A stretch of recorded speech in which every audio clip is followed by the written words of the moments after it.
Welcome everybody, I'm Joshino, and today I'm going to be breaking down the top 5 changes that I think would improve Paladins and make it a better game. Now Paladins has been around for a long time now, and it's changed a lot from its alpha with walls, towers, and a different siege engine that you could even destroy, to the game state now where it's, I reckon, in a tight spot balance wise and generally how the game mechanics work. But I'm going to be talking about a few of the things holding it back and the way I see they could try and improve these things to make the game amazing. As always, let me know all of your thoughts and your top 5 in the comments section below. What were the top 5 changes you would make to the game, or the top 5 improvements you would make to the game? Let me know in the comments section below. Diving in straight into number 1 is bug fixes. Paladins actually had a few chances recently to gather quite a few more players. Whilst the balance side of the game I think is relatively in a good place, some champions are a little bit out of whack, some in a weird place where they're strong early game and sort of tail off late game as items are picked up, e.g. Koga with the ridiculous claw build at the start of a game that sort of just tails off once it's cauterized. But that's aside, I think the thing holding back the game most, and a lot of people think it is as well, is the bugs in the game, and the fact that these bugs are relatively prevalent. And I will say this, the bugs have been getting better this past patch as they have put this hunt initiative out, and actually they are delivering on it. The public test server patch 2.02 is notably less buggy, and they did make a lot of bug fixes there. However, there are still some bugs, although it is hard to judge a public test server because it is just that, a test server that'll be up for another week and a half or so. However, the past has given us examples of Paladins not being pushed out from the public test server with bugs that are documented and then going live with said bugs. And honestly, the biggest change I would make is making sure that there's bug fix releases going on during the patch. It shouldn't necessarily have to be a patch you wait 2 to 3 weeks for to come out with all the content. You should be getting lots of hot fixes to get rid of the bugs to almost a non-buggy state, not leaving quite a few big bugs in the realm for so long. Again, the developers have said that they've committed 20 to 40% of development cycle now to bug fixing and polishing, and there has been a significant backlash. Some of it I think not channeled very well, and sometimes gone a little bit nasty. But at the same time, there are the bugs, so there is a place for people to bring the criticism forwards because it does exist. And again, they seem to be responding to it. I just wish that they could iron out the bugs faster. However, maybe that is being slightly unrealistic. And at the end of the day, there is only finite resources that the game developer has to allocate to anything that in the game.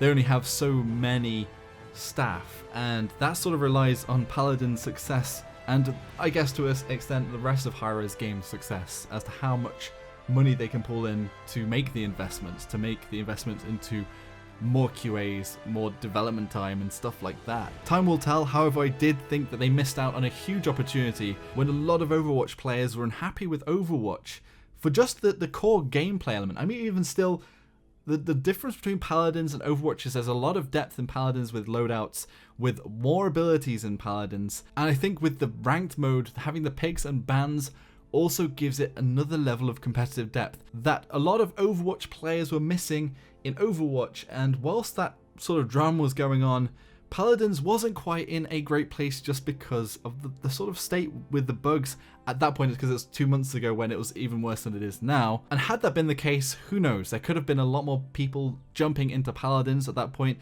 And I will say this Paladins is growing at the moment, albeit a little bit slowly, and with a hiccup in December that perhaps was because of these bugs. Either way, fingers crossed folks that the hunt will be successful. And actually they have put on the public test server in patch 2.02 a link to the Paladins bug forums right on the front page when you log into the game that you can click on and it'll instantly take you there, so it might even help a little bit with bug reports. So at the very least, hi-rez are serious about it. Moving on, so another big thing that I think perhaps, and I was talking about new players coming from Overwatch, but just new players in general here have a hard time. So number 2 is a enhanced tutorial. We need some kind of more advanced tutorial for the game. Now the new player experience can be a little daunting with Paladins, and while some guides on the internet, including some of my 25 quick tips, are great, they don't really substitute for letting players know about the very basic core mechanics.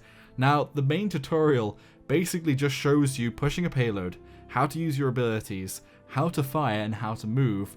And also it tells you about stealth grass, which I don't think any of the maps. Off the top of my head, I don't think there's any maps left in the game. There's only a payload map they used to have it in. They took it out of Frozen Guard. It says no maps with stealth grass in it, so it's even outdated and telling them about something that doesn't exist anymore. So if you didn't know stealth grass, you could walk into it and you go invisible. This is a mechanic, I think. I don't know whether it was the first game that did it, but League of Legends has stealth grass. But yeah, that is gone. I don't know why it's in the tutorial, but there's massive things that are missing. So that's items. The new players need to have a little bit of a talk over the items and what they do, and managing their credits. That's a big thing, and buying the items. And at least at the moment, you can't sell your items once you've bought them, so letting a new player know that would be very helpful. A lot of people complain when they're starting out the game, and a lot of the console players, once there was recent console, especially Switch, were complaining about players never buying items at the start because everybody was new and people didn't have any idea. And the auto buy feature is pretty bad at the moment. So just a little bit of an explanation of hopefully every item, what they do, but just on the very basic that there are items, and sort of the back and forth and why one item or sort of a set of items would be good on a champion, or just something there. I know it can get quite advanced, but talking through them would be very important. And along that line as well, there's also no mention of loadouts. And loadouts are also hugely important to the game and completely change how you play a champion. So looking at those loadouts, even just giving you some basic loadouts. They used to have 3 basic loadouts for each champion that seem to have gone, because I think it's when they introduced cards and bound, they gave you some free cards at sort of a relatively mid-level. That I think would actually be useful, and let players delete them if they don't like the setups. Like, develop some cookie cutter builds for champions and put them into the realm. Sure, they might get outdated after a few patches, but now that they've got rid of all the cauterized cards and the record cards in the loadouts in patch, I think it was 1.9 or 1.8, with the big overhaul, it's likely we're not going to have a massive change again and a complete shift in what the loadouts would be. And they could even reach out for some help for the pro players or anybody else. I mean, any decent players could give quite a few sets of loadouts that they could perhaps use as default loadouts for new players, and just sort of title them as sort of cookie cutter thing, like for each of the talents.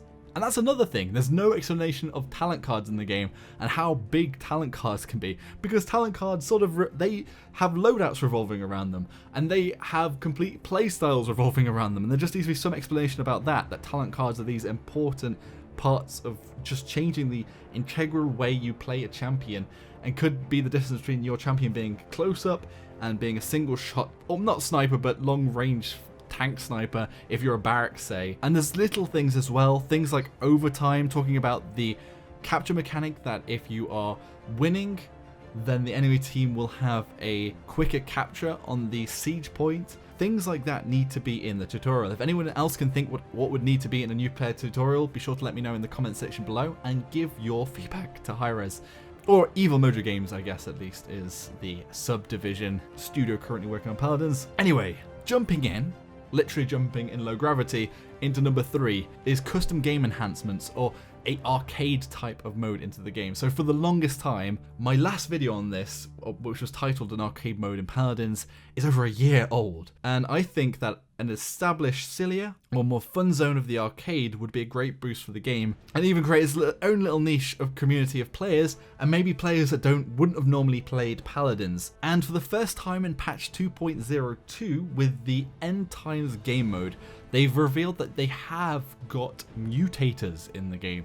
And by mutators, I mean that things that change the sort of integral way you play the game. So there's a low gravity mutator, there's a super speedy mutator, there's a almost instantaneous ultimate charge mutator, and a quick ability mutator. If we could have those options for a custom game, then we could make some very silly modes indeed. So you could even combine some of these. So you could have anti-gravity, you could have super speediness, you have your ultimate all the time, and you could have your abilities off cooldown all the time. And that would be crazy. It would be a crazy game mode. And if you had a group of friends together and you're playing on the custom game, or streamers were playing with their viewers, some of this would be rather silly.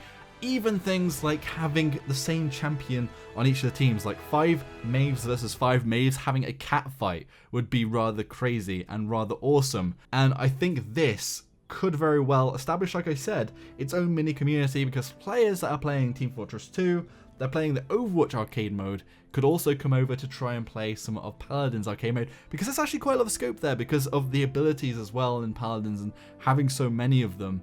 And also a lot of the characters even having 2 sets of abilities as they switch between modes. And I think there's so much potential there in a custom game, sort of arcade mode version of the game. The developers have said that this is something that they're looking at, but they're not planning it in the near future. But I think it could just bring in those new players that, again, Paladins devs kind of need for the money to boost the game and to go back into things like development cycles, QAs, and things like that.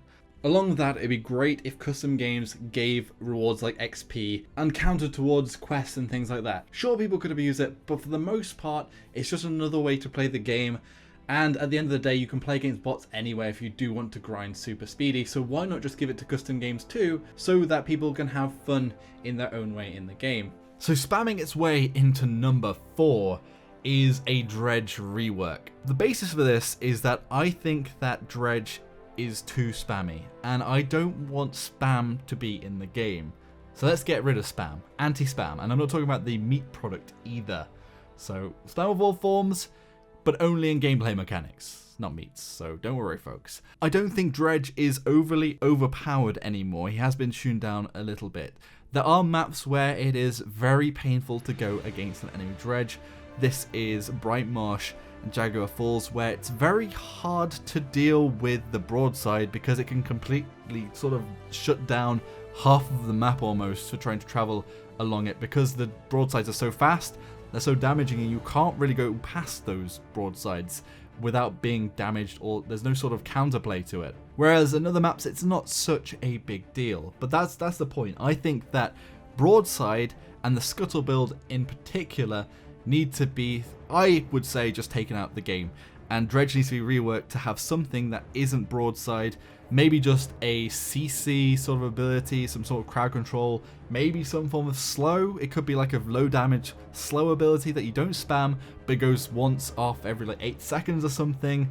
It could be some form of mine where you have 3 mines that you can put down, and each of those would slow enemies, and each one could stack up the slow. That could be interesting. And this slow could even be something along the lines of like something piratey, like it's water that's dragging people down, so they get like water underneath them and a water effect. I mean, something along those lines would be much better than the broadside at the moment, which is a annoying damage spam. And on that point, it does 950 damage per broadside, and together that hit of damage is bigger than some of the damaging ultimates. And it's on something that you can just click and spam. It's annoying, that's what it is. And you can have no skill. You can input literally nothing. I was standing at the back of the spawn room, firing where I couldn't even see. I was just firing up into the air, spamming my reloads, my scuttle reloads, and my broadsides, and I still was getting kills. I was still getting kills and stopping the enemy team from pushing, even though I was doing nothing. I wasn't even trying to aim. I just put it up into the air to sort of relatively where enemies would come. I didn't move it from that point and just kept clicking. That's why DREDGE is not fun to play against. I don't think it just stops at the scuttle and the broadside. It's also his harpoon legendary, because it has that heal on it, the lifesteal, and also the fact that you can just spam it. There's no sort of reload, no cooldowns. You just spam the spear as quickly as you can reload it. It's very annoying to play against, and I would say not super fun to play with. And along the same lines, Koga is also annoying in this patch, because, and by this patch I mean 2.02 and 2.01, because they've made the Dragon Fangs so unpunished, because they lowered the self damage over time whilst buffing the damage, and in turn increasing the lifesteal, and also increasing the speed of the claws. This is like a spammy ability, and again, it's annoying to go against. So I think this is one of the things that they need to sort of look into, spamminess in the realm. DREDGE is the biggest spammy offender at the moment, and has been for a long time, and I don't think he adds anything to the game. And I think that if they got rid of broadside, or the way broadside is now, and also maybe looked even into the harpoon legendary, then DREDGE would be more fun as a grenadier, because his main fire, it does take a little bit of skill, and hitting those shots is sometimes impressive because of the arc of it. and because of the way it just stops and jumps into the air. And actually I think because his primary fire doesn't bounce around randomly, he's not going to be as annoying as Junkrat or sometimes Grenadier is in TF2 or Overwatch respectively, because there's not going to be that random chance of bouncing around. You're sort of firing your main fire and it hits the ground and then it goes up, so you have to be quite pinpoint accurate with it, and you're not just spamming it randomly, or most of the time you're not, but at the very least it's not a big cluster of 3 bombs that will just sort of delete enemies or stop them from even passing through a passageway. Again, let me know your thoughts on that one and spam, and perhaps you will defend the Harpoon Legendary because I don't think it's that big of a deal, but I'm just talking about spam in the realm. Finally, on number 5, coming in competitively, I'm going to talk about ranked, and I think there's kind of 2 things that they could do to change the ranked systems. I'm going to combine them into one. So one thing is solo ranked. So they allowed duos for a long time, and I think that it just skews the matchmaking too much, and a duo can carry a team really well. And I know that people are going to be like, what? But I hate playing solo. Yeah, well, solo at the moment is hard because you'll be playing against 2 lots of duos and a solo in a lot of matches, and it's never all too balanced. There might be a set of 3 solos, 1 duo versus 2 duos and 1 solo, and that's going to be unfair on the 3 solos and the duo. And the other thing I think is important is to rework the TP system and the way they display your current ranking, because the TP system, I'm almost certain, isn't linked to your actual elo, your actual matchmaking score, which would be more accurate to your actual player skill, whereas your TP is more of like a visual thing that progresses even when you are losing, because the way they've made it is that when you win games you get more progression, so it's more of a grind than it is an accurate representation of your actual skill level. Even if they showed the TP levels at the moment in the game, it wouldn't necessarily be accurate of what people's actual competitive rating is and what the invisible matchmaking rating is. And I think that's part of the problem. They should really show what the competitive rating of all the players in the game is. Paladins Guru is going to be a lot more accurate, even though that's a guess, at showing the competitive rating compared to the actual game showing that TP. And I kind of wish they go to some sort of more of a accurate representation. So instead of showing Diamond 1 to 5, show Diamond 1 to 5, but also show the like 1000. So say gold is, so say bronze is 0 to 1000, then silver 1001 to 2000. Show the exact score and the exact sort of accurate to their actual matchmaking system score that these players are, and that are being put into the games. And I think that that would be much more accurate than what we currently have, and even show what rank and what border they are, because it'll also stop players from guessing and being kind of toxic about people's rankings. And sort of these two tie in together, because if you only have solo ranked, you will no longer have people being boosted, so there won't be people inaccurately showing as masters when they perhaps aren't. I do think to some degree at the moment it's kind of a mental thing because of the fact that a few of the pro players don't play ranked as much, a lot of players don't play ranked as much at all, and there is that grindy element of the ranking system currently with the TP rather than a more accurate like elo system showing what that actual matchmaking score is. Plus this ties into my earlier thing about more players into the game. The better the matchmaking is, the more money the hi-rez have, but in this case, if they had enough players, they could have a solo queue and then a party queue, or like a solo queue, a duo queue, and a party queue, like other games like Dota have. But unfortunately, just because the player base isn't big enough and the pool of players playing ranked isn't big enough, that can't happen. It's more of like a compromise at the moment. The compromise currently is a duo, but I think that that's just not working, so solo with the amount of players we have now. So that's it, that's my top 5. Again, let me know your top 5 in the comments section below. I do think Paladins is getting better in its core gameplay mechanics, and it's in a rather good state at the moment, apart from the things I have mentioned here, and I think that all of them could be improved or changed to make the realm much better. As always, I hope you enjoyed the video. If you did, be sure to hit that like button, subscribe for more of my content, and hit that bell icon to become part of the notification squad. If you want to come chat, there's a Discord link below too, and also all my other social media too. So see you around, folks. It's been a pleasure. Joshino.